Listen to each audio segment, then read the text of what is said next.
Welcome po sa aming channel kung saan pinapakita po namin yung mga nangyayari sa aming pastulan. Medyo dumadami na po yung mga cattle namin. At dahil medyo maganda yung mga tubo ng damo at pakain natin, dumadami na rin yung mga batang baka. Sa bidyong ito makikita natin na maganda yung cattle well-being ng mga baka namin. Naglalambingan pa yung magnanay at parang okay sila. Siyempre, ang gagawin natin o obserbahan natin yung mga baka natin. Pero may bigla akong napansin at napansin din ng tatay ko. Papansinin natin sa video na naglalaro yung magnanay. Pero ibang klase ng paglalaro yung napansin ko kagad. Kapag sumampay yung nanay sa anak, may ibig sabihin yun. Ibig sabihin no, naglalandi yung inahin na baka at naghahanap ng lalaking baka. To the rescue yung baka naming lalaki. May nakaredy kaming bakang lalaki na kapag naglandi yung mga baka naming babae, pwede namin silang gamitin. Hindi sila magkamag-anak kaya okay na okay yung ganyan. Ating mapapansin na nag-aamuyan yung mga baka. Ang sabi kasi, cattle have a strong sense of smell and use it for many behaviors including reinforcing sexual interest. Para mas maintindihan natin yung mga alaga nating hayop, tignan natin yung kulay pulang image dyan. Ang tawag po sa organ na yan ay vomeronasal. Ito yung organ na matatagpuan sa vomer bone na nasa floor ng nasal cavity. Kapag ngumanganga yung mga alaga nating hayop, including yung pusa at baka, makikita yung parte na nandun yung vomer bone. Sa pagitan ng gilagid at ng ilong, inaamoy ng mga baka yung mga babaeng baka. Sa bidyong ito, yung babaeng baka ay mas mahaba ang sungay. Maikli naman yung sa lalaking baka namin. Kapag nakitaan ng senyalis na gusto magpabuntis ng baka or naglalandi siya, hayaan lang natin na maamoy ng mga lalaking baka yung baka nating babae. Tingnan din gantong mukha yung ginagawa ng baka namin. Na-detect ng lalaking baka yung pagiging inhit ng babaeng baka. Gagamitin ng lalaking baka ang pagkakataon para patuloy na amuyin yung babaeng baka. Paulit-ulit niyang gagawin ito hanggang sa makabuo siya sa kanyang images na gusto nga ng babaeng baka na magpalandi. Ang karanasan nating mga cowboy ang magtuturo sa atin kung ano yung gagawin natin. Tutulungan natin at gagabayan yung babaeng baka para maging kalmado din siya. Iba-iba din kasi ang sitwasyon. Kapag matagal nang inahin yung baka, tulad ng sa amin na baka na yan na madaling maglandi, ay madali lang ang proseso. Iba din yung magiging sitwasyon kapag unang beses pa lang ng babaeng baka. Kaya magandang obserbahan yung ating mga alaga at tutulungan natin sila kung kinakailangan. Yung pag-amoy at proseso ng sense of smell ng mga bakang lalaki ay patuloy lang nilang gagawin hanggang sa makabuo sila ng anak. Napansin namin na mas masaya ang buhay namin, mas simple, mas maganda, bumabalik sa makalumang panahon. Napapagod pero nakakatulong para magpadami ng mga alagang hayop. Masaya kaming sinishare ang aming mga nalalaman sa inyo.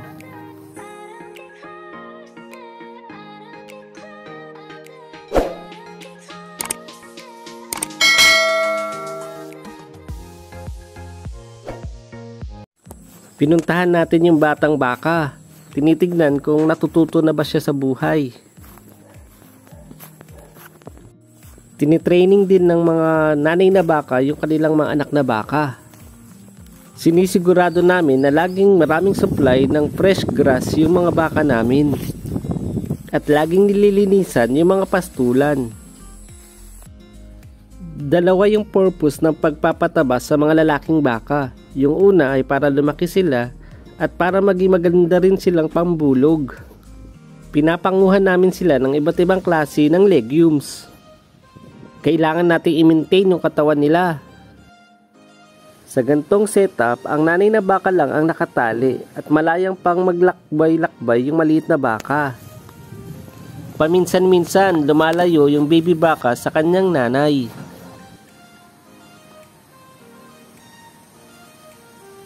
Tinuturuan din ng nanay na baka yung kanilang mga anak na baka na sumilong kapag pangit ang panahon o mahangin. Samantalang yung mga bagong walay ay pinapraktis para matuto. Malaking tulong yung mga dahon ng napier para matakpan yung taniman ng kabilang bukid. Ngayon pa na may kamoteng kahoy na tanim sa kabilang bukid.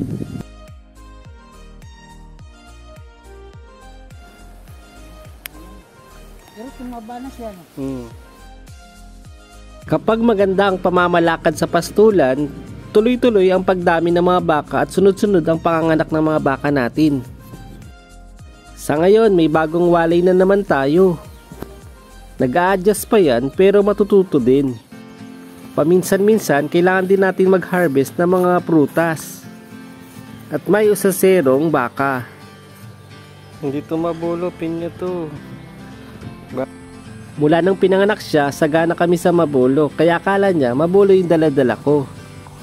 Yung mga batang baka, parang bata din. Na-memorize niya na yung timbang ginagamit ko ay nilalagyan ng mabulo.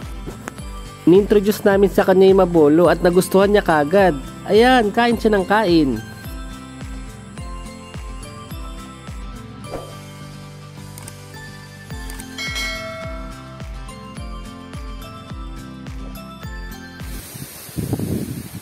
Sobrang hangin ngayon sa farm.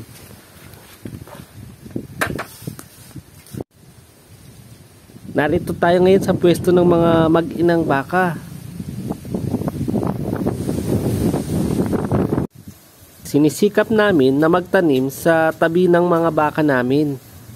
Madali itong pakainin at convenient para sa amin. Konting tabas lang, konting hiwa ng damo, i-itcha mo lang yun, ihagis mo lang sa alagang baka at abot na kagad.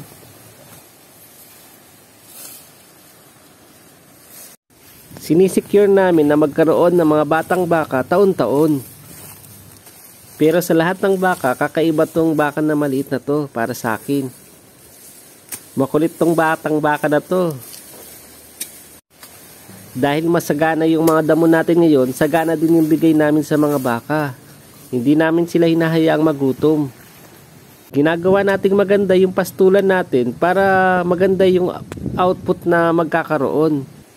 Kapag pinaganda nyo yung pastulan nyo, pinadami nyo yung pagkain, sigurado na may baby baka din kayo taon-taon.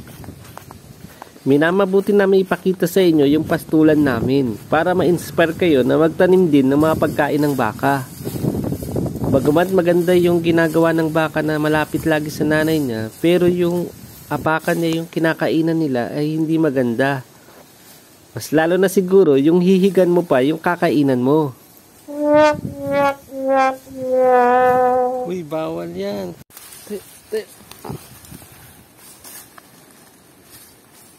Kailangan paalisin yung baka at turuan siya.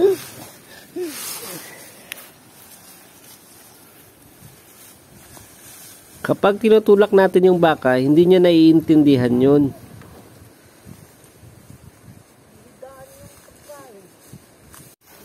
Habang kumukuha ng pagkain pa rin yung farmer, mamaya tuturuan niya ng leksyon yung baka pag natapos na siya dyan. Una, lilinisin niya muna yung mga pastulan niya. Kailangan patayin yung mga damo na kasabay ng mga napir. Lagot ka na ngayon, galit na si tatay.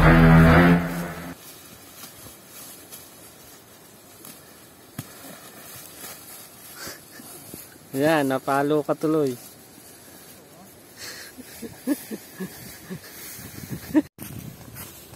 Saan ka pupunta? Ha? Yun na, pag napapagalitan, tumatakas. Tuluyan nang nagtampo yung baka.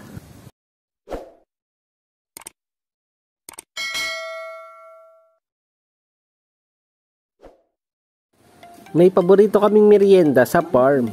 Ito yung saging. Ang maganda sa saging, kapag napagod tayo, may instant energy tayo. 'Di ba? Alam naman natin na ang saging ay malakas sa potassium. Ang maganda din sa saging, pagkatapos nating kainin, ay may mga natitirang balat. Pwede itong ibigay sa hayop. Ibibigay natin to sa alaga naming baka. Ang maganda sa saging ay may potassium siya. Kaya kapag kumain din siya ng balat ng saging, makukuha niya rin yung potassium na kailangan ng baka. May natutunan na naman yung maliit na baka na pwedeng kainin ang saging. Naku, ang bilis kumain ng isa. Naubusan ka tuloy kaagad. Alam naman natin na may tampo yung maliit na baka dun sa farmer kanina dahil kakahataw niya lang. Ngayon, binato naman siya. Oh, kumakain ka ng saging ha? Ano lasa ng saging?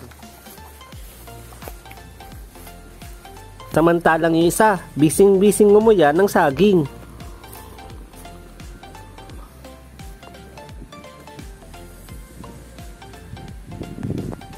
Kaya kapag may saging kayo, magtago kayo sa farm nyo. Doon sa pastulan, kapag napagod kayo, merienda nyo na kagad yan. At isi-share nyo rin yan sa alaga nyong hayop.